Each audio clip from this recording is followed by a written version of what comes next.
Hey, welcome to Cult Report number 10. We have hit the double digits, and it is Ricky's girlfriend's birthday today, so I'm flying solo. But not too much to report. January was a kind of behind the scenes month. February, we're still in that. We're very much still behind the scenes working on redoing the classroom so that every stage of it is more sequenced, more streamlined, and more simple to solve for. And also helps that we are working with Sarah to validate every step of the way. So she's our guinea pig in all three of the tribe maps and how that turns into artifacts. And she said that her cult brand has finally been shared. So she shared the name, the logo, and a bit of what we've been working on with her people. They said that people were clapping and crying over it. I think she shared the manifesto. And so people are finally feeling that emotion of what she's starting to build. So that's super cool. We are raising a glass to Sarah and all the cult creators out there doing the damn thing. So on the optimized side of things, we are back with, because we know everything is rituals, right? And so everything comes down to what are the values of your brand? What do we stand for? What does it mean? Why do we do it? And then from there, how does that turn into rituals? What do we do? Who are we? And then what do we do together? And so cult creators have been one of those, because it's so meta, because we have a bunch of people who are doing their own. It's so different than everyone that we've all been trying to create. And so a fitness person versus a money-making niche, they have who are we and what do we do, but the whole point of cult creators is the 30,000 foot view above that. So who are we and what do we do is different for everybody based on doing the same things, right? So it's still always been a bit of a mental fuck of well, what are the rituals? But one of the ones that we wanted to bring back is the pour one out. And Sarah even brought this up in terms of is this something that I should do with my people? Because it is one of those more prolific, right? We're kind of shouting out the people that are bailing, but you can't have inclusivity without exclusivity, right? And so we know that ours is a little bit more savage, we're trying to be a little more savage. And so the people that we're trying to kick out, it's well, then a customer cult, it was never meant for you, right? There has to be you have to have a method, you have to have a story, you have to have results, you have to care enough that you want to do more of it. And so there's a bunch of people that just want to make money. They just want to have money campaigns, which is fine. That's great. That's why we got into this game. But it doesn't inherently make you a good cult leader. And that might not be the right model for you. And so we've brought back the pour one out because I think it's hilarious. I think the upside down fish is great. And so we are continuing that tradition of just tagging everybody that left, that doesn't want to be a cult creator. And we're going to pour one out for them. So that is a new one that we're continuing. Making progress on our new classroom. So again, that's a big piece. We are trying to make the classroom good by the end of February. That is definitely our goal, is have the classroom ready to go. So it's a very sequential journey to get the 100 paying members, then 100 case studies on the wall, and then 100K cult. So that's what we're doing here. And then on the lure side, so Ricky is finally back in the game. So that's always a big tell for us of if we're on the right track with things, is if we're motivated to put content out.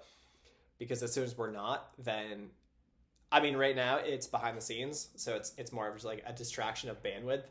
But for years, we never put content out because it felt like we didn't really have the message, the method, and the model. And so if we don't have the message, we don't really know what to say. And so it's always been a good tell of we're back in the game when we're both putting out content. And this week, we're both back in the game putting out content. So Ricky got his 3 videos out, mostly because he told Rob that if he made his, if Rob did his, then Rick would do his. And so Ricky stepped up to the game. Rob and Camille, they are also stepping up. They've got some things in the drafts. We saw them yesterday, so we can vouch for that. I've been doubling down on storytelling videos because it is the OG human attention hack. Like, all knowledge that we have is come from, even like back in the day when they're in a cave and there's just these like hieroglyphics. There was all stories to be told, right? And so we're still very much in that storytelling game. We are very much in the human attention span game. And so for us, hook and reels, for us, like getting attention, getting new people into the community is very much about throwing out the right hooks and then reeling them in with a open loop, which really comes down to storytelling. So all of my content, I'm just looking at how to use the tribe map. So the 3 sections of who are we, where are we going, how we get there, how do we turn that into pieces of propaganda, and then how do we extrapolate on that to just open up with a good hook and then tell a good story, which will then push them to that rally cry, moving them to action. So TBD on that. We're still pushing forward on the lure and lead side. And then the cult psych. So the cult tip, what's the vagina? That is one of our favorite values that we've had. I was actually just telling my buddy this. This is a great story, no matter how, offended you could be by this. But it's all about the creator of the world's most successful sex toy that has ever been created. And it's just like what we were talking about on the happy hour. Everything that has ever existed had to be marketed into existence. We were even talking about Gillette and how I was thinking Gillette just had the advantage because they hit the market before everyone else did. Obviously, shaving and the tools to shave are something that everybody needs. But no, they had to market just like everyone else. They had to convince people to shave. And then when the beard came in, that alienated sales because nobody wanted to shave. And so What's the Vagina is a really good example of, it's also the reason why Instagram sold for $1 billion. They were just a failing tech company before this, but they figured out what's the vagina. For them was photo sharing. And so once they doubled down on just the photo sharing, they ended up actually getting users, millions of users, and then sold to Facebook for $1 billion. But before that, they would have just been a couple of guys in their apartment, just like the Airbnb guys, where they were just like trying to figure out like, what do people actually care about? And so this is a super big value for us that we definitely keep behind the scenes of how can we just strip out everything that doesn't matter. And so we spent years building up these cult psychology secrets, just like pieces that we can just disseminate. And it's been 7 years of stripping it down to just trying to figure out like, well, what are the only things we need on the attraction side? What are the only things we need for the engagement side? What are the only things we need for the retention side? And so we can just strip away everything that doesn't matter, make it simple. And this is the year of the retard maxing, as they're talking about. The word is back. And we're just trying to make it so simple that anybody can do it, because that is the point. Like, the world is shifting so much. Attention is shifting is so much that all we have to look about is what matters to our audience. The rest, fuck it, doesn't matter. And with that, the cult brand is Buc-ee's. So this is mostly because of Camille and her love for sipping out of that red water bottle that she always does on happy hour. But it's actually such a great story of a guy just trying to take the shitty gas station model, and he's like, well, what do people actually care about? They care about clean bathrooms, right? Like, what is everything? Again, the enemy. We're always looking at what is the resistance coming in, that we're going in the opposite direction. So a lot of people like going to fill up their gas tanks, especially on road trips, and the gas, like, that's stinky. The handle is awful. You want to wash your hands. You probably got to pee. And so they're just thinking about the customer journey. And then he was like, I want to make the cleanest bathrooms. And that meant more staff. That meant more attention to detail. Then he partnered with his good friend that was also in the gas station business.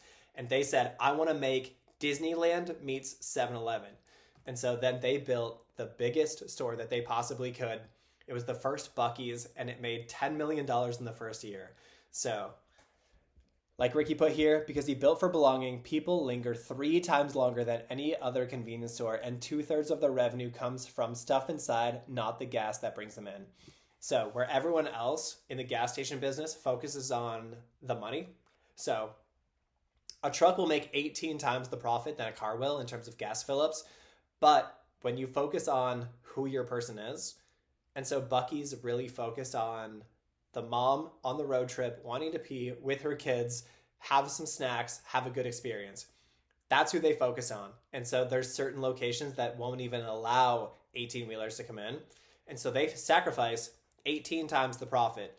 And so they make it up in the back end with their beaver nuggets, and their Camille has a onesie of the beaver. Like, the things you can do when you actually know who your audience is and what they want is incredible. And so that's what the whole model is about, is just focus on your one core audience, who that perfect person is, what do they want, and then how do you extrapolate that to make like a whole world. And so Bucky's has done an incredible job. I still have never been, but we found out it's a 9-hour drive.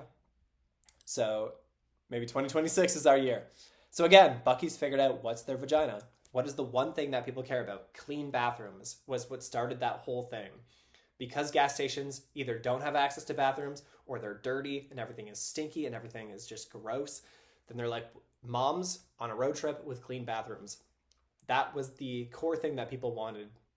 And so Bucky's extrapolated on that and is a $1 billion business, still privately held. So that's cult creating. We're always looking at how to lead, how to lure, and how to use this cult psychology to just rally our collective group of people on a journey. And so shout out to Sarah for getting some tears with what you're building. And we hit up Steve within the last week, and he's definitely onto some things. He's tweaking his propaganda strategies to be a little bit more exciting, a little bit more himself, a little bit more authentic. And so, yeah, this is the year where it's just embrace your weird, right? Who are you? What do you want? Where are you going? How do we just build for your 100 perfect people? Fuck the rest. That's what we're doing here. That is Cult Report number 10. And just keep fumble fucking forward as we are, and just put the message out. Have a good experience for them. Have some milestones. Reward them. Build an internal hierarchy. Build a customer cult. Don't build a community. Build a customer cult. All right, let's get it.